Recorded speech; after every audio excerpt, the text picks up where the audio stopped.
Nghiem.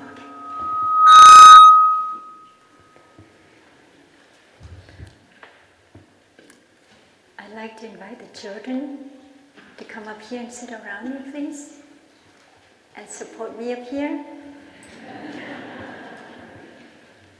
You can come up here too. Shine your lights. You want to sit here? How about you? You want to sit here? Perhaps you want to sit here, please.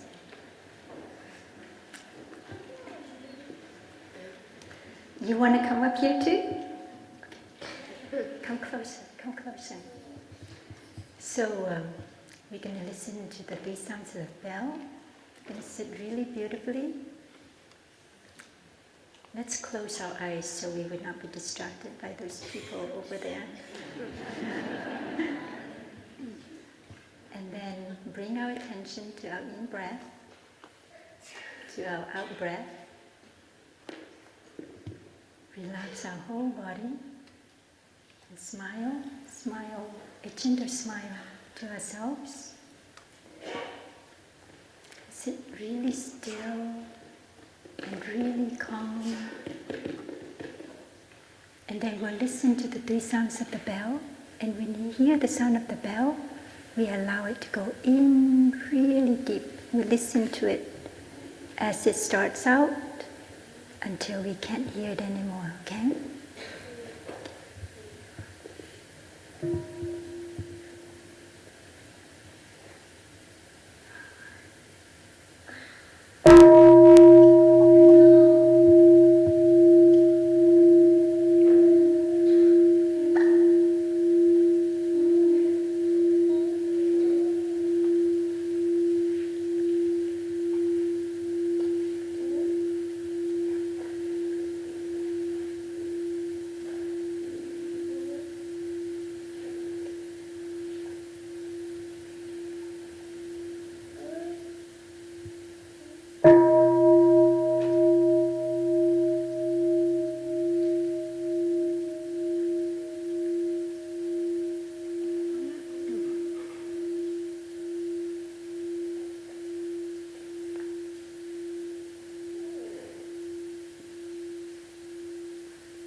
Dear respected Thai, dear community, and dear young people, it's wonderful to have you here. Thank you for coming up here to support me. It's a bit scary up here, you know. Anyways, I'd like to share a story with you. The story is about this little girl. How old are you? 7. And you, Simon? 12. Well, she's about 10 or 12. And about a temple on top of a mountain, like something like Deer Park, but much higher, like a higher mountain. So this little girl went camping with her family, and they went camping on this beautiful mountain. And then she heard the grown-ups said about a temple on top of a mountain. A really beautiful and also mysterious temple. And she was really curious. She wanted to know, what is this mysterious temple that the grown-ups were talking about? So one day, she decided to hike up the mountain to see this mysterious temple. And so she walked up, and then she got to the top. It was a beautiful mountain. It was high on top. And it's a very old temple. It's like a kind of temple that she would see from a, like a picture book. Have you seen a picture book have you seen a temple in a picture book? Mm-hmm. Yeah, that's right. On like these beautiful Chinese painting, and you see these lofty mountains, and there's this little temple on top of these lofty mountains. You've seen those? That's right. Well, it's one of these temples. So she decided to go inside the temple. It's a true story. And so she went inside this this temple, and just to check out what's like inside. And there were other people looking around the temple. It was beautiful inside. It was adorned with gold and all these beautiful paintings and the walls. And then she noticed people were trying to leave the temple and couldn't. People could not leave the temple. It was as if there was some kind of invisible wall, or like some kind of energy, like sort of like, like a force field that prevents people from coming out. They can come in, but they can't come out. So everyone panicked. Everyone was so scared. The grown-ups were running around the temple looking for a spell. They think someone had put a spell on this mountain, on this temple, so that it kept people in when they entered the temple but couldn't come out. So they looked through all the doors, all the shelves. They went through the books on the shelves to find out if there's like a secret to break the spell. And nobody could find anything. And so this girl, she was so scared. She was so scared. So she decided to sit down. She sat down. She has been to a meditation retreat just like you guys. And she learned how to sit. She saw people sitting like that. And so she sat down. And guess what she does when she sits down? Why don't you tell us what she does when she sits down? She meditates. Anyone else? She thought about what was going to happen? She thought about what was going to happen. Anyone else? Yeah. What? She thought about what she should do when she dies. She thought about what she would do when she dies. Anyone else? Well, first of all, what she did when she sat down was breathe. Like we learned yesterday about the pebble meditation. She learned it at the monastery, Deer Park Monastery. So she sat down and she practiced pebble meditation. And she breathed to calm herself down. She felt really calm, really peaceful. Everyone around her were like running around and panicking, but she felt so peaceful. And guess what happened? Guess what happened when she feels at peace? Anybody knows? Yeah? Pardon? The spell is unbroken. Anyone else? How about you, Simon? Yeah.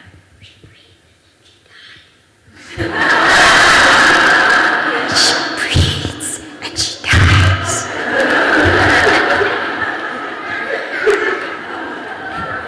Well, she breathes.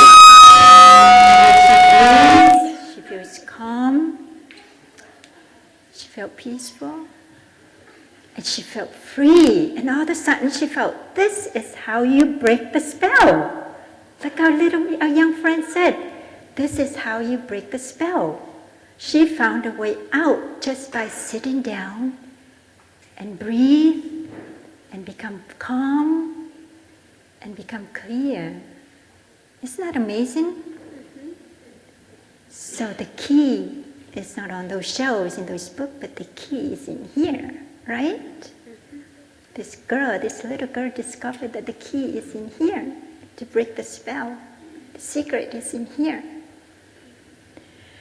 So, when you get angry, when you get frustrated or irritated or sad, or when you get angry at your brother or your sister, you can just sit down and breathe so that you can be calm and clear. Because when you are calm and clear, what does it do? It calms you down and it shows you the way out, right?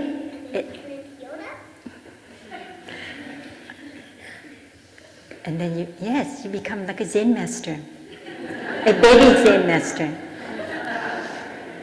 And so you can be free so that you are not mastered by your strong emotion. You are not controlled by your strong emotion, right?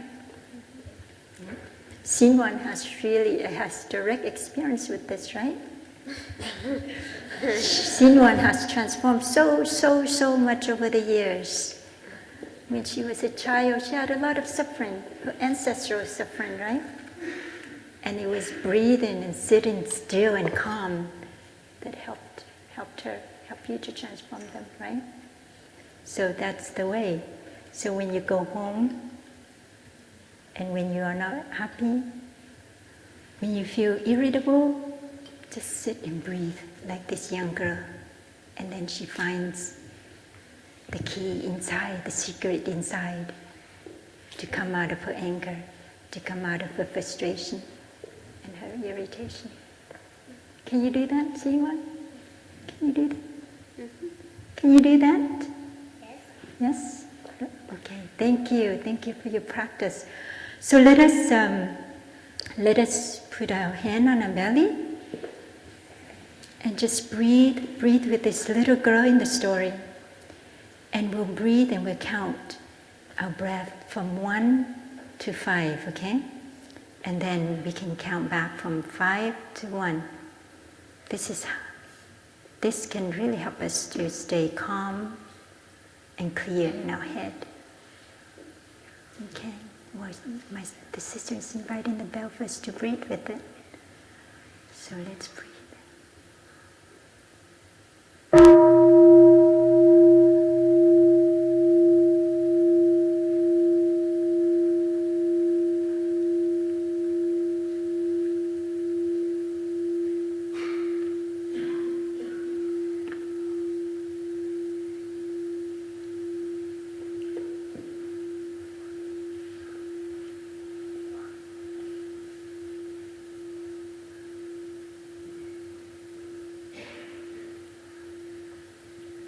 So thank you, young people, for practicing. So we'll listen to the small bell and we'll stand up for the young people to bow to the Sangha, and then we can go outside and continue with our practice. Thank you.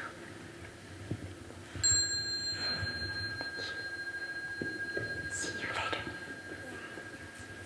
So you can stand up. Stand up, everyone.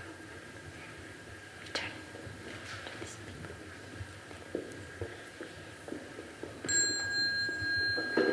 Have a good day. See you later. You go with the brothers and sisters out there to continue your practice outside.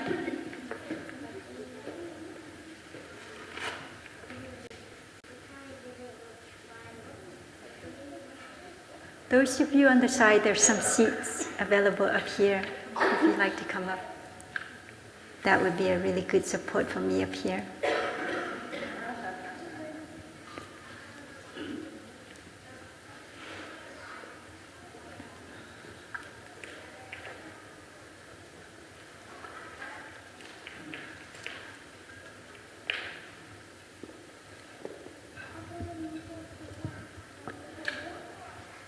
Dear respected Thai, dear Sangha, you look very beautiful from here. This morning, Sr Tue Nghiem came from San Francisco, and it felt like Thai is coming with her, doesn't it? Well, Thai's physical presence, physical body is not here, but Thai has been with us, in the last few days. And I have had this vision, this image of Thai smiling and nodding at us with approval. Thai doesn't speak anymore, but he nods in approval. And I can see that Thai is really happy that we're coming together like this and practicing wholeheartedly the last few days. And so Thai is here, really. Thai is here in every one of us. And our practice is a great support for Thai.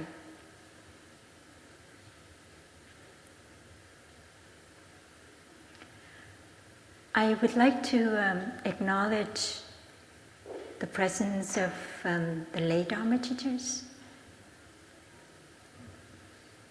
They've been here, many of them are here actually, to support the retreat and to help us carry the retreat. Would you like to stand up, our lay Dharma teachers, so we can recognize you? I know many of you are here.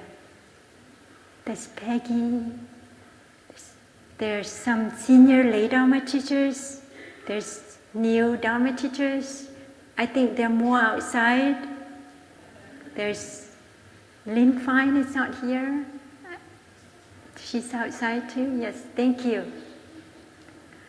And I also like to acknowledge the presence of our OI members. Many of you are here, and as well as our long-term practitioners who are not OI members. I think your presence is a tremendous support to the stability, to the joy of the retreat. So maybe we give them flowers, these long-term practitioners or the OI members. Thank you.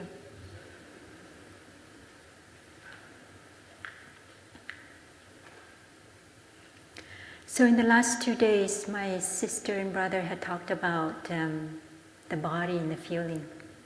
And today I will talk about the mind. I will touch on the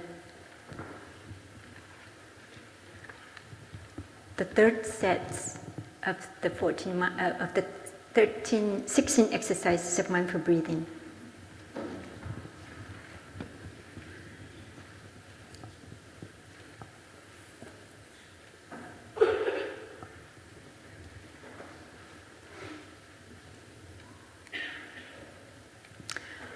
So our body and mind, sometimes it's divided into two, body and mind. And the psyche, soma, this is matter, this is energy. And sometimes it's divided into 5 parts. Thai likes to draw a tangerine, but I like to draw a flower. Because 5 petal flowers, because I think every one of us is a flower. So here's a mind flower.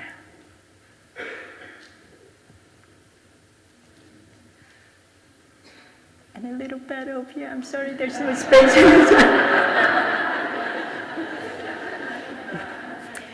So this is the body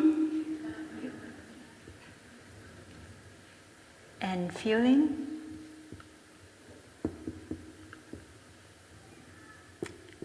Perception, mental formation,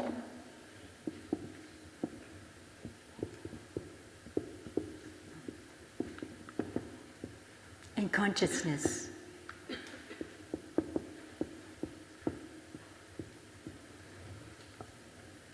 So we are made of all these.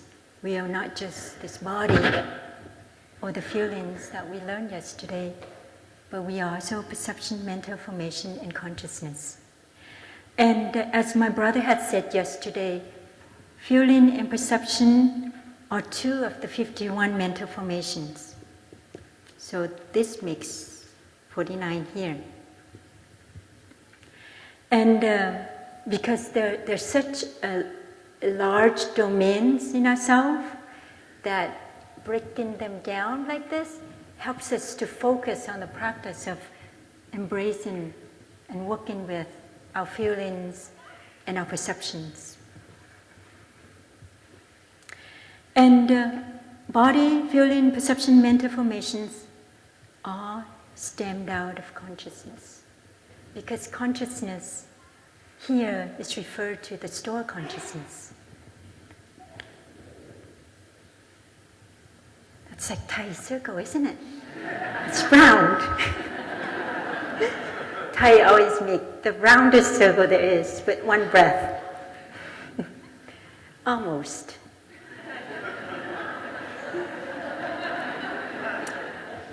And here in the lower part of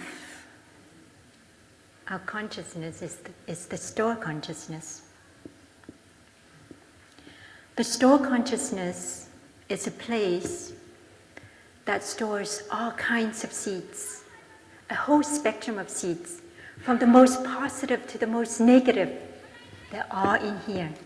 Seeds are really potentials. So we have all kinds of potentials in here. And this is, when Thai usually say, you are what you want to become. And when you come to the monastery, when you come to the practice, we say, you don't need to look anywhere else. You have everything you need. This is what it would mean, that we have everything in here. Anything imaginable are in our store consciousness. It's about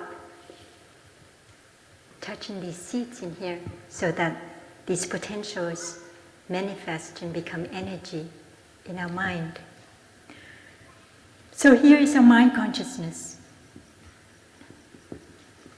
There's the manas too, but for the sake of our topic today, we're not going to talk about the manas. Maybe my brother will talk about it tomorrow. And so the mind consciousness up here. And then there are the other 5 sense consciousness.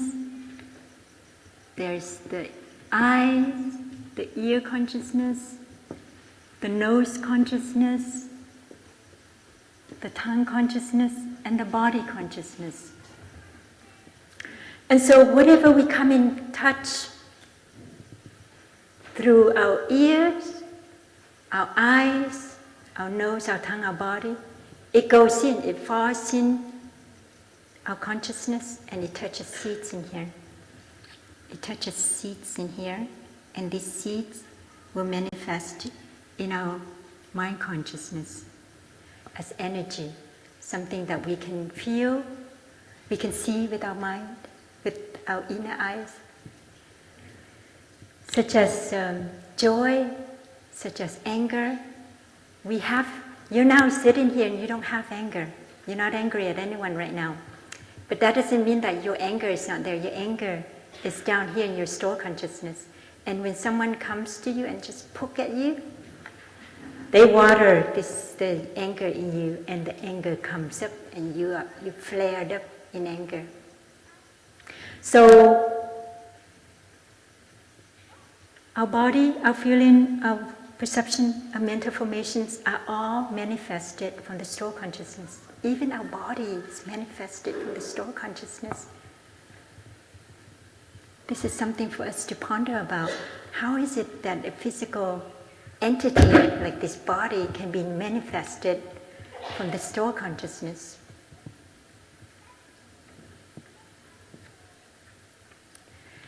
Because whatever that manifests from the store consciousness into our mind consciousness determines the quality of our life.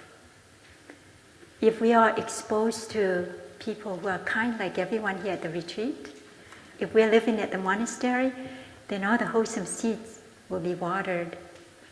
And we naturally become good people, kind people. if these children, if you put them in this kind of environment and you don't need to do anything, they may be just running around like crazy, and they may not even be practicing, but all their good seeds are watered every single moment by the love that we generate together, the peace and the joy we generate together here. It sinks into their consciousness because their consciousness is absorbing everything around them, and it touches their seeds, and that determines the quality of their life. They grow up to be happy, kind people. And unfortunately, we're coming in touch with lots of things that are not so wholesome through the internet, through media, through movies, magazines, through our eyes, our ears, our nose, our tongue, our body. We water these things in, and it touches our negative seeds in here, seeds of suffering that makes us feel suffered. We feel frustrated, we feel angered, we feel violent, because these seeds are touched. So guarding our senses means selecting what we want to go inside. Thai call it selective watering. That means that we choose what it is that we consume through our senses.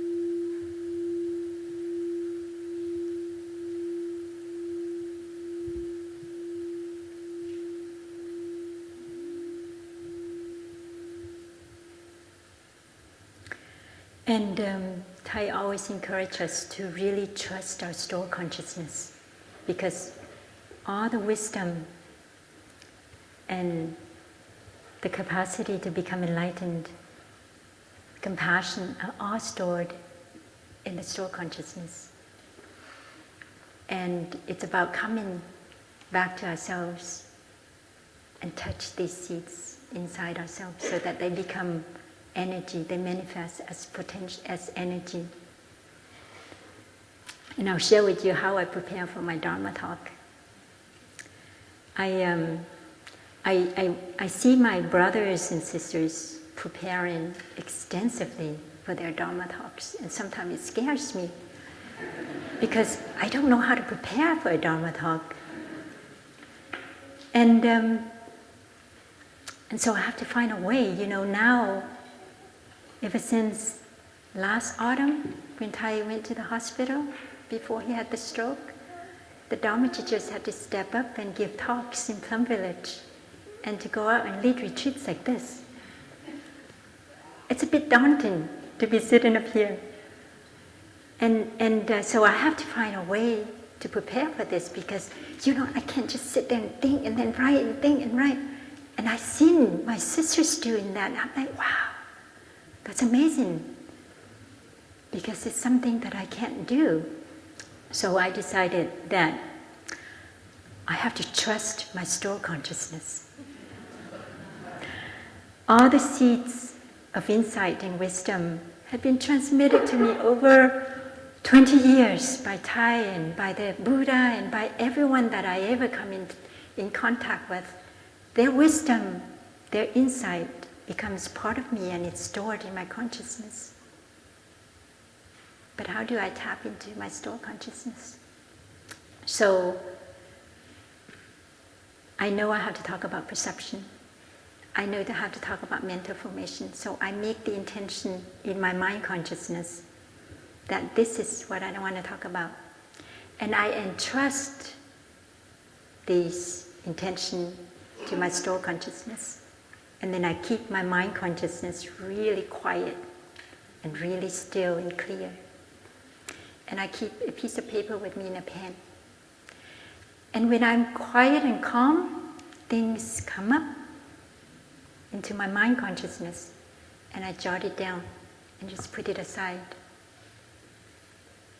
And then when I come into a talk like this, I don't know what will come out, really. It's beyond me, what will come out.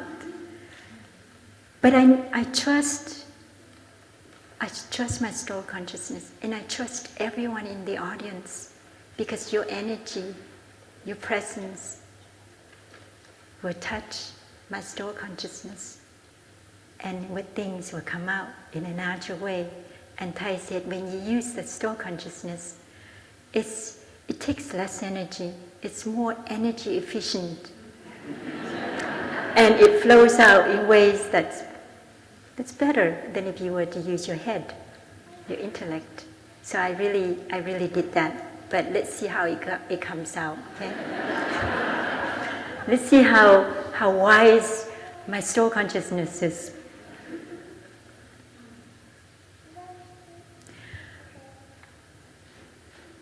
So yesterday my brother talked about feeling. Today I'd like to touch on perception and mental formation. And perception is a mental construction. It's a mental construction that is created by our past conditioning, our past experiences, and what we see and hear comes in, and it sort of creates this perception we have about ourselves, about other people, and about reality. And the Buddha says 99% or 90% of our perceptions are wrong. But how many of us really think 90% of our perceptions are wrong? Not me. I think 90% of my perceptions are right. And I think a lot of us felt that way, that 90% of perceptions are right. I am right all the time. One of my sisters said, "You always right. You always think you're right." And I do think I'm right. So 90% of my perceptions are always right, I believe. And Thai gave us a mantra. The mantra is, "Are you sure?" So we have to constantly check our perception and ask ourselves, are we sure? Are we sure of what we see and what we hear to be correct, to be reality? And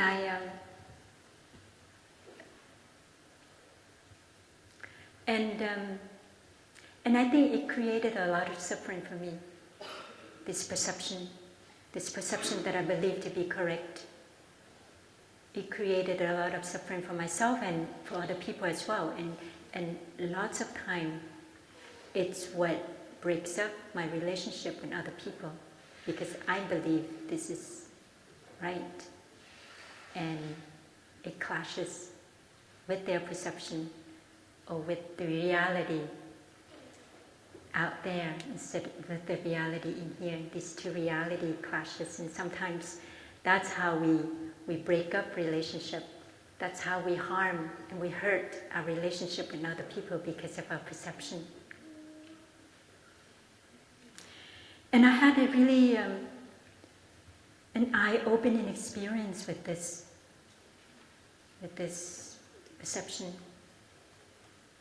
that helps me to see that maybe not 90% of my perceptions are always right. I think a lot of you know my mother, Ma. How many of you know her? I know a lot of you know her from here. My mom had lived here for years, and she had a stroke.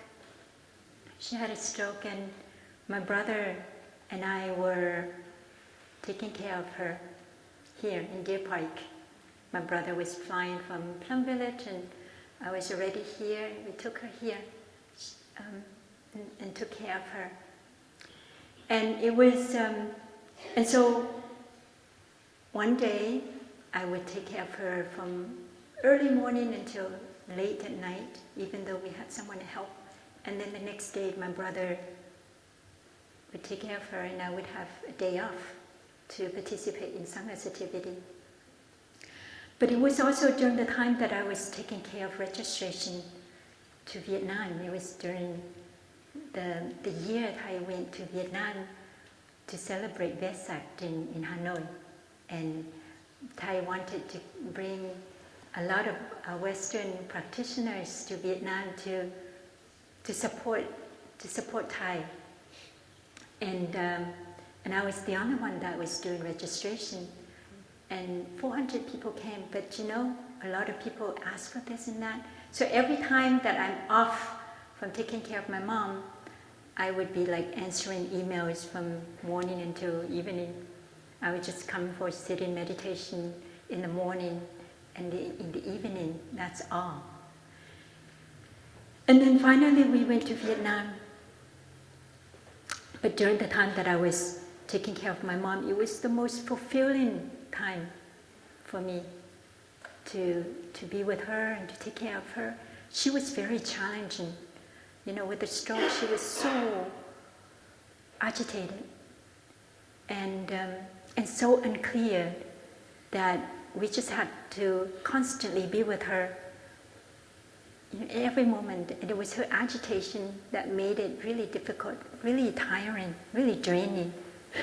If you have someone who had a stroke, you know that, really draining.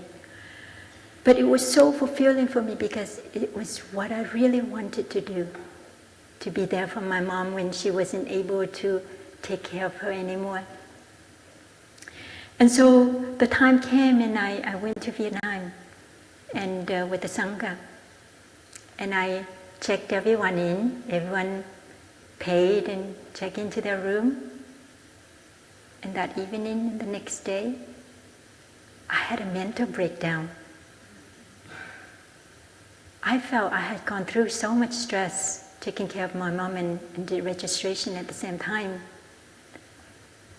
that after checking everyone in, my head was not working anymore. I felt like my head was so rigid and I couldn't breathe and I couldn't think.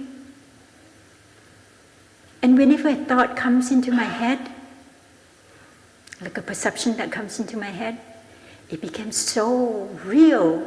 It was reality. It felt like it was reality that was happening. And it was quite scary because I thought I was going nuts. I thought I was going crazy. Do you know? And it made me think this is how people who are, whom we consider crazy, are like that. They just couldn't distinguish between just thinking in their head, their perception and reality. And that was what was happening to me. And I was a bit scared. Nobody knew about it. Nobody knew what was happening inside of me. I had the practice to really breathe and to really know that this is not reality, that this is just a thought in my head. This is only a perception. And luckily I had a friend that was on the trip, and he gave me, he was an Eastern medical doctor, and he gave me acupuncture treatment. And after 30 minutes with the needles, I felt like my energy was like, I felt so much lighter in my head. And it dawned on me that maybe most of the time that's how my perception is. That it's only an idea in the head, but I take it as reality, as my reality, as other people's reality, when their reality may be completely different. And so it was really a wake-up call for me about perception and how we always have to say to ourselves, Am I sure? We always have to ask ourselves, am I sure? Are you sure of your perception? And it humbles me to know that I'm not always right. That maybe 90% or 99% of my perception are wrong, like the Buddha says. And so that I'm not too clingy onto my perception, onto what I think is right about myself or about other people, about situations.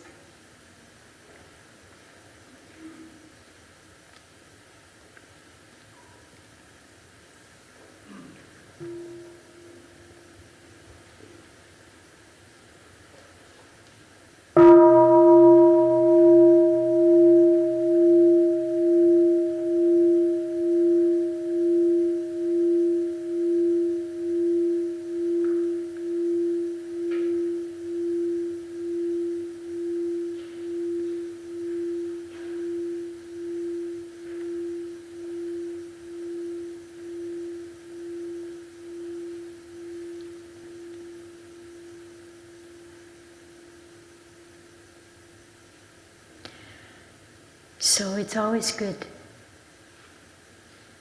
to give credit to the doubt that I may be wrong. And it really helps me to be open, to stay open, to learn and to see what that person's reality is, what's the reality of the situation is, so that I can really listen to other people and see what's their point of view about this situation or about themselves. Because my point of view may be just this perception that I have. And it's a learning experience for me to stay open and to stay kind. Because when I'm able to listen to other people and stay open to other people's reality, it makes me kinder. Because I'm not rigid and cling on to my ideas of their reality.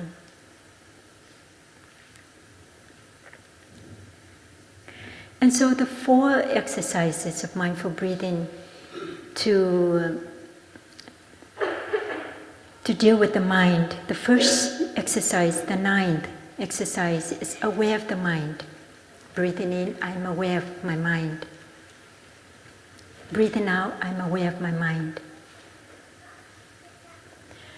So whatever that comes from our stored consciousness into our mind consciousness becomes a mental formation, like I said. It's a phenomena that happens, a psychological phenomena. And it's to aware of it means just to be aware of a mental formation means regenerate mindfulness. Mindfulness is also a wonderful seed in our stored consciousness. Mindfulness is innate in every one of us, and it's the energy that helps us to wake up and help us to become enlightened, just like the Buddha. The Buddha is someone who had cultivated this seed to the point where it becomes so enormous that it embraces every aspect of his life. But for us, as new practitioners, it's like myself, new practitioners, we need time to cultivate these seeds, and that we need to cultivate it in every little moment of our daily life, even if it's just for a split of a second that we remember to breathe. It's also really good because it helps to strengthen the seed of mindfulness in the depths of our consciousness. And so being aware of our mental formations means we touch the seed of mindfulness and help the seed to come up, and it embraces the mental formation, and it becomes one with the mental formation. Because every time mindfulness is there and embraces the mental formation it naturally becomes better. It naturally becomes If it's an unwholesome mental formation, it naturally helps to embrace and sort of like manage that negative, that unwholesome mental formation until it sort of dissipates in our mind. And then it comes back down, much smaller roots down here. But if it is a positive, wholesome mental formation, mindfulness embrace it, become one with it, and it helps to strengthen it. It helps to prolong the experience. It helps to make these positive seeds become bigger in our mind consciousness. And it embraces this positive mental formation becomes a part of our mind. And it helps to strengthen it up here. But then when the seeds go down here, the positive seeds down here also strengthened. For example, faith, you come to the practice and you practice mindfulness. Practice mindfulness of the body, taking care of the body, taking care of our feeling, taking care of mental formation. And you realize that you're more relaxed, you're more calmer, you're more calm and more at peace. And it gives you confidence that you can do something for yourself, that you can cultivate positive mental formation up here, that we can take care of our body, we can help to relax our body, release our tension, release our pain with the practice of mindful breathing, and it gives you confidence. And when confidence comes up, it grows with the energy of mindfulness up here. It grows. And when a seed of suffering comes up, you know that you can deal with it. You have confidence because the seed of confidence had grown big enough. You know what to do with this suffering that comes up, that you're not afraid, that you do not allow it to overwhelm your mind consciousness with this suffering. You do not let this energy of suffering to take over you. But you have confidence that this mindfulness energy, with this in-breath that you take, with this step that you make, can help to embrace that suffering and transform that suffering. And so that's how we take care of the mental formation. That's how becoming aware of the mental formation means to embrace the mental formation, to recognize that it's there, and to embrace it. And a lot of time it's just, we simply need to recognize it when it comes up. We don't need to fight it. We don't need to beat ourselves down for this suffering that we experience, whether it's an emotional suffering or a physical suffering. All we need to do is really be there, present. And I see that a lot of time the suffering comes up, it's really a wounded child. A wounded child, every one of us has a wounded child in ourselves. And it usually manifests as either anger, either frustration, despair, fear, sometimes violence. It's the wounded child, and it needs our attention. It had been cultivated, watered for a long time, since you were a child, even before that. I see that a lot of my suffering comes when I was a child, when I was a teenager, when I didn't know how to take care of myself, when I didn't know how to deal with all this negative energy that comes my way. And I became sort of like a victim of these negative energies around me. And so it stays in here. that woundedness as a child stays in my stored consciousness. And then it comes up when conditions are right. And so our suffering is really the wounded child. And we need to invite the energy of mindfulness to come up, the energy of the Buddha, the energy of the beloved mother to come up and takes care of that wounded child, to embrace that wounded child. And all she needs to do, this Buddha, this baby Buddha in here, is to recognize that there's the wounded child, there's the suffering, there's pain. And she embraces it without any conditioning, without any judgment, without any criticism.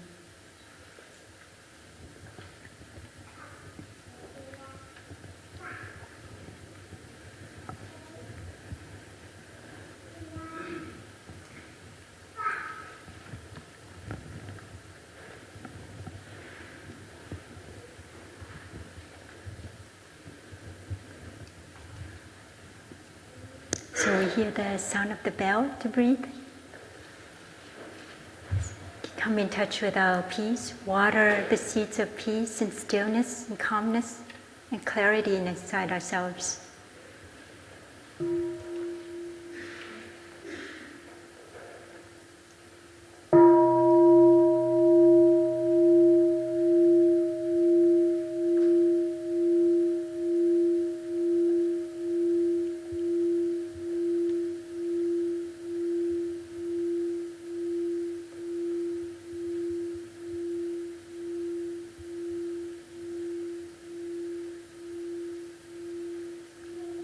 The 10th exercise,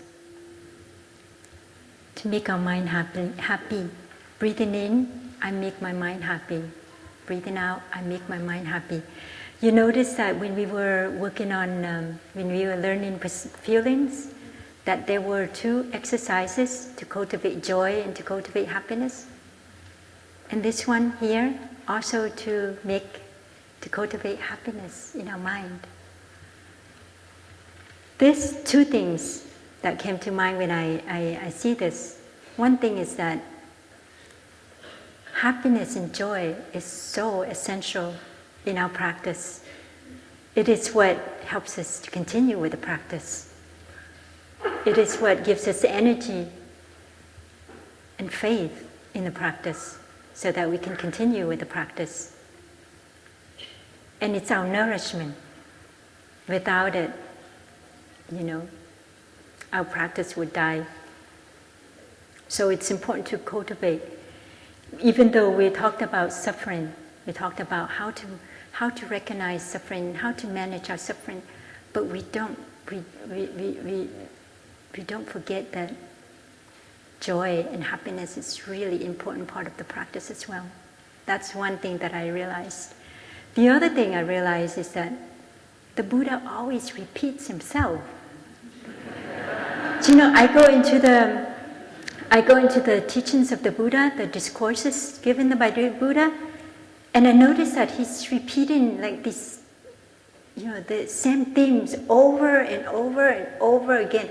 There's sometimes one theme that's about 50, 70 sutras on the same theme. And I realize that Thai imitates the Buddha in this respect.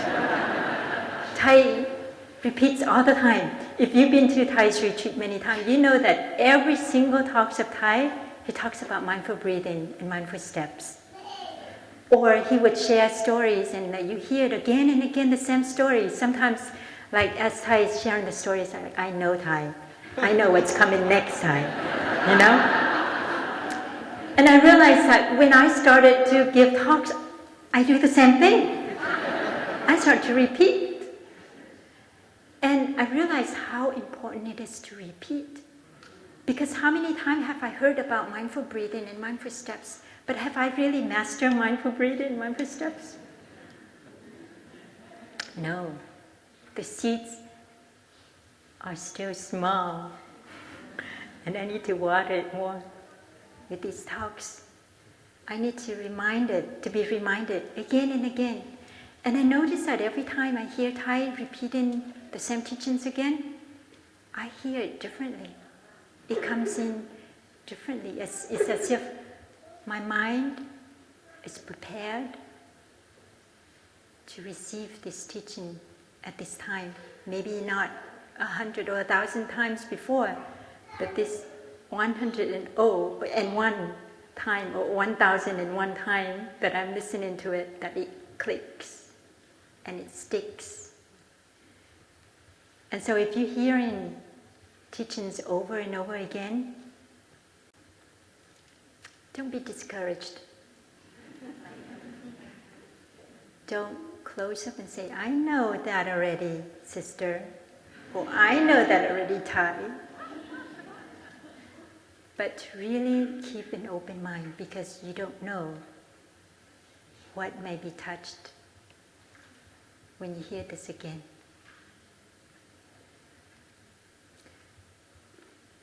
So it runs in the tradition, I suppose, to repeat.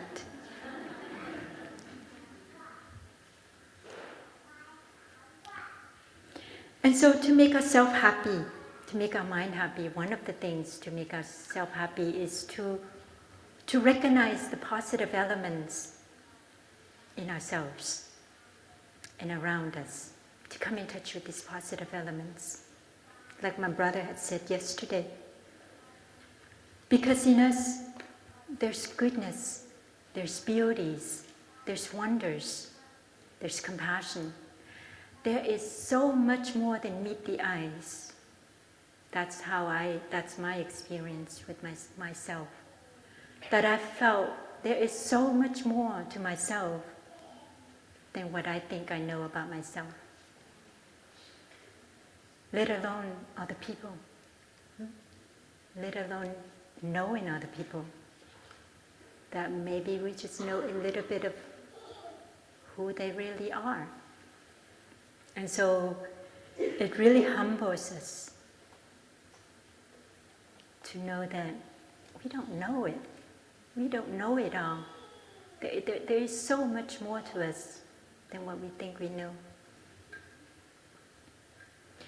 And so we have to recognize it, these positive qualities whenever it unfolds in ourselves.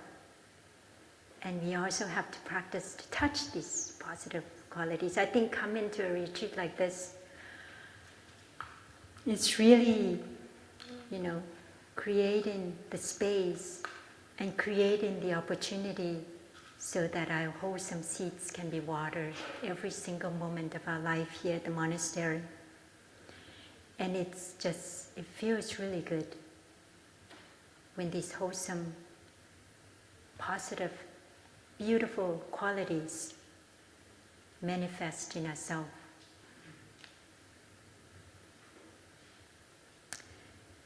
And one of those seeds is really the seed of happiness itself. And love is the other that I always reminded myself to cultivate. In fact, my aspiration on this tour, this is our first US tour without Thai, and my aspiration is to cultivate love to whoever it is that I come in touch with. Because I know how precious it is for them to come to our community, because they treasure the community. The teacher is no longer there, but they come anyways regardless. And that deserves love. That deserves my love. And so it feels good. It feels empowering to come in touch with love, to come in touch with these positive qualities in ourselves.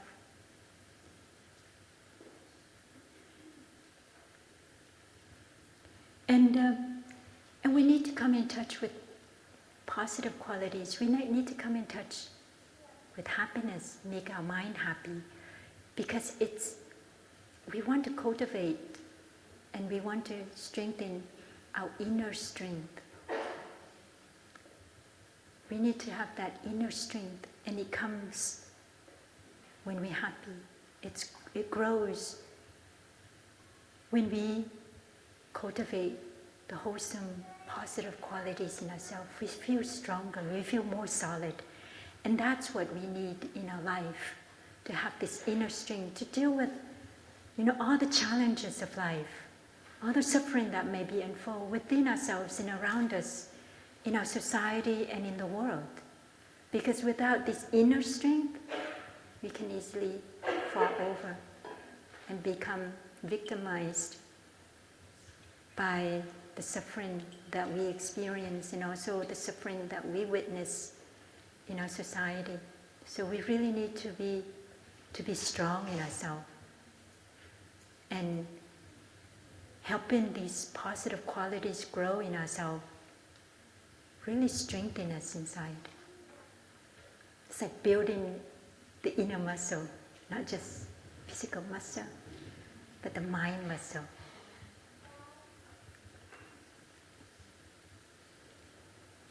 And another practice that we can use to cultivate happiness, to make our mind happy, is what we call the Li Shen Hỷ Lạc. Li Shen Hỷ Lạc.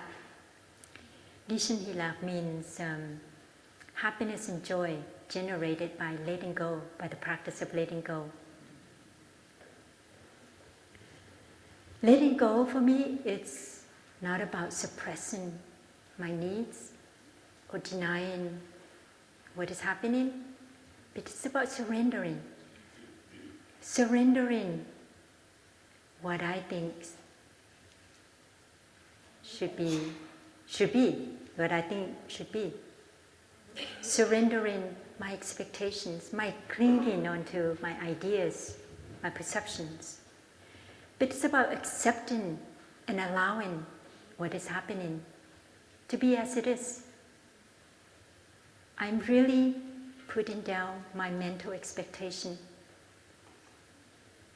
and my clinginess to my ideas.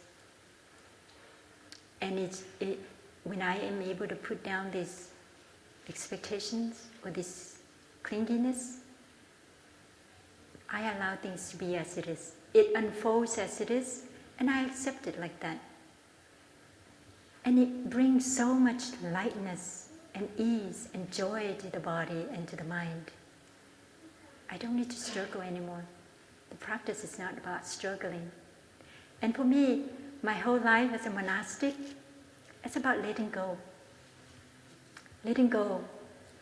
Letting go of my ideas, my expectations, my needs.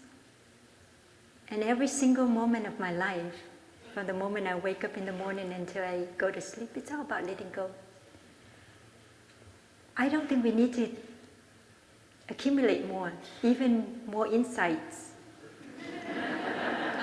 I think we need to let go to make space for insight to come from the depths of our consciousness.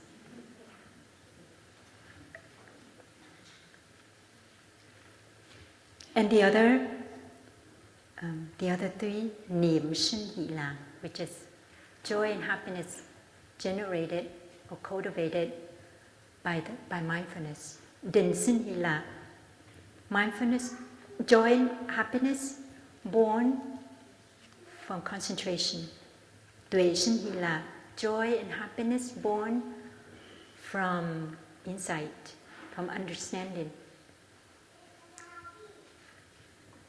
So we've talked about mindfulness and concentration, insight, and these are the three elements, the three energies in ourselves that once we tap into these energies can bring a lot of joy, can bring a lot of happiness and peace in our mind. And so practicing mindfulness, coming back to ourselves, coming back to our breath, it's already generating happiness, generating joy.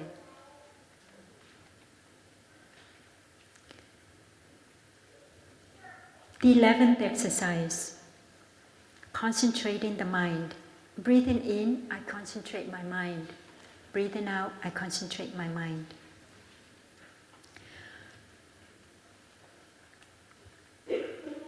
So, once we are mindful, say we are mindful of our breath, That very moment when we are aware of the breath, we are concentrated. Mindfulness, concentration, and insight, they're born together simultaneously. When there's mindfulness, concentration and mindfulness are there. And concentration means being still, being present for what is happening in ourselves and not running away. You know, when we look into ourselves, sometimes it's difficult to stay with ourselves because there are things in ourselves that we don't want to look at. It's really uncomfortable to look at this suffering in ourselves. It's too overwhelming at times to deal with this suffering. And so the tendency is to run away, to think about something else, to do something else instead of staying with the experience of this suffering. And so concentration means being mindful that there's suffering there, whether it's a physical suffering or mental suffering, but being concentrated, being still with it, being with it instead of thinking about something else or thinking it away. And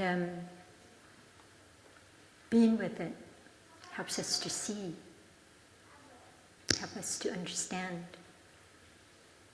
When we stay with our experience long enough, whether it's our body or our mind, if we stay long enough, we see so much more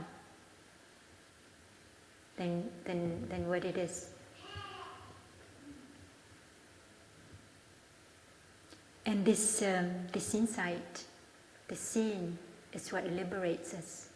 That comes to the 12 exercise, liberating the mind. Breathing in, I liberate my mind. Breathing out, I liberate my mind. We liberate our mind. We help our mind to be free by understanding, by seeing deeply, by this insight that we have. And the insight doesn't come from here, from our head, from our intellect. It comes from the depths of our consciousness. It feels like it's coming from the gut, you know? It's gut feeling like, this is it. You just feel so liberating when this insight comes up. It's as if you're free. Free from anger, free from attachment. And so mindfulness, concentration, and insight are the energies that help us to be free. And free from our anger, free from our attachment, free from our suffering, free from our perception, and also free from our ideas and our views.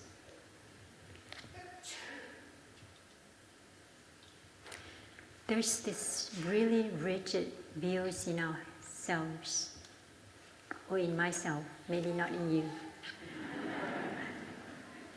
that this body is mine, that I am separated from everyone and everything. You know, like I have this separate existence. This is an idea that creates so much suffering for ourselves. And the practice is to how to be free of that idea. It's not just about, you know, when we come to the practice and we learn how to breathe, we learn how to walk, we learn how to stay with our experience of suffering,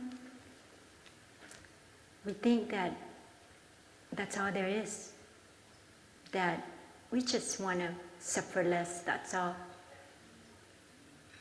But we have to get more than that, that we have to have this insight, this deep understanding that we're more than just this body and this mind.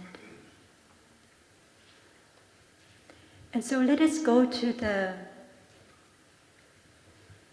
14 verses. Yesterday my brother told me, don't get stuck on the 14 verses. It's so dry. Go to your life experiences, he said. So that explains why I didn't really talk about the 14 verses. But let me just read 1 or 2 verses, so at least you won't complain that I didn't really talk about the 14 verses. You know, I gave a talk in Magnolia Grove. This is sort of like sidetrack here. And after the retreat, I received a lot of evaluation. People went online and evaluate our talks, and it was like, and so I'm touching on the 14 verses. So, so the 8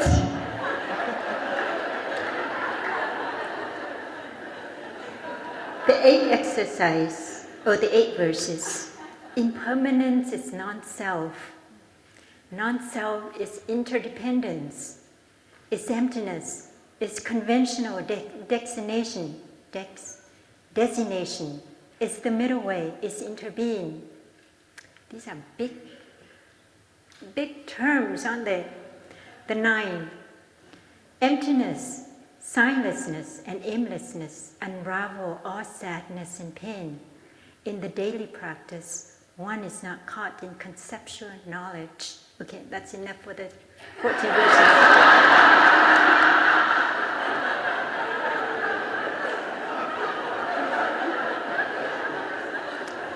But what this 14 verses is saying, that the practice of stopping and arriving and looking deeply helps us to really understand this profound insight, right?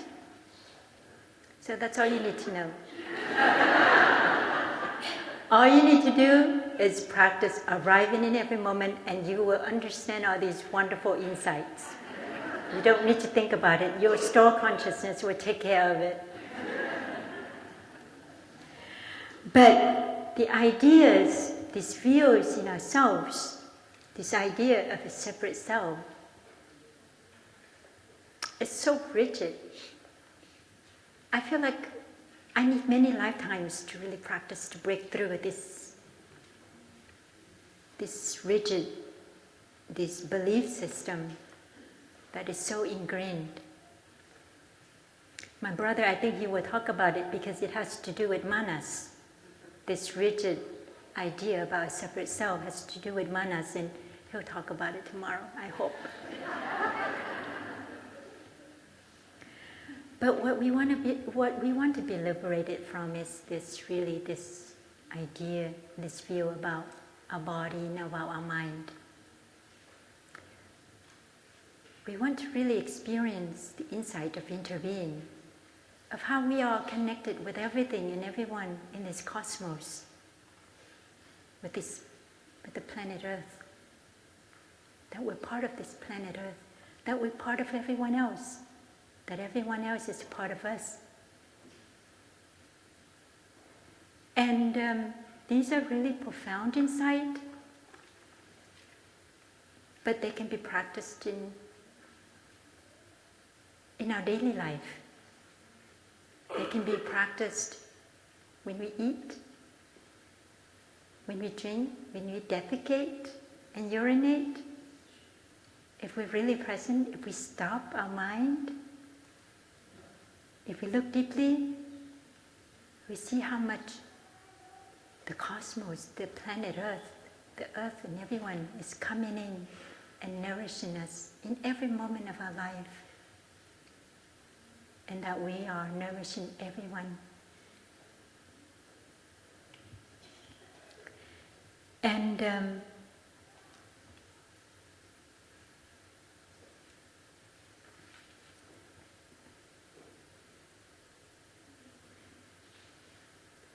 the insight of interbeing, the insight of interdependent co-arising,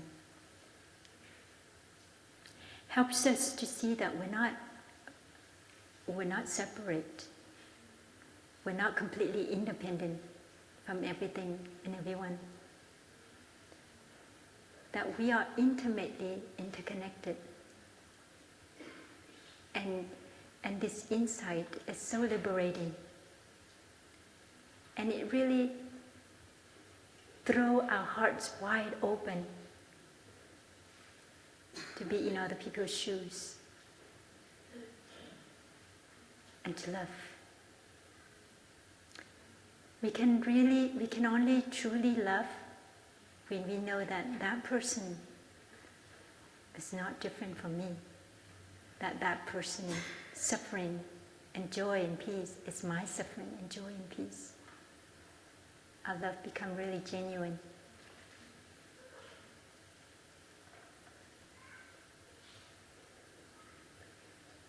And when we touch this insight of interbeing, it helps us to be large. We're not confined in this body, in these perceptions, in these feelings, but we are much more. So, my brother will continue on this tomorrow, and that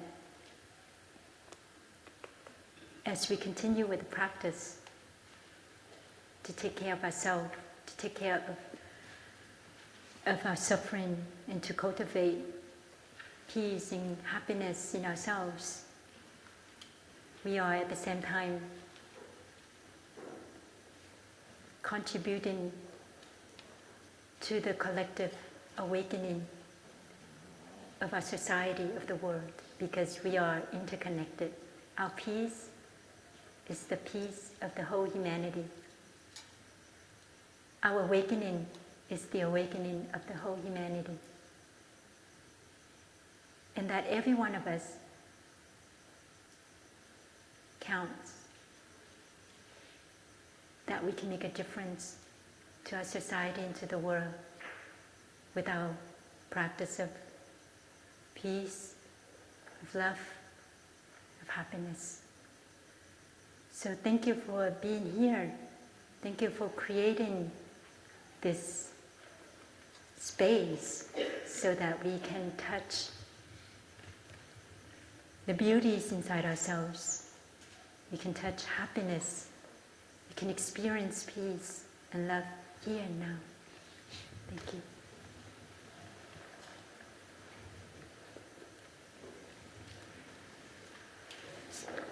So we will listen to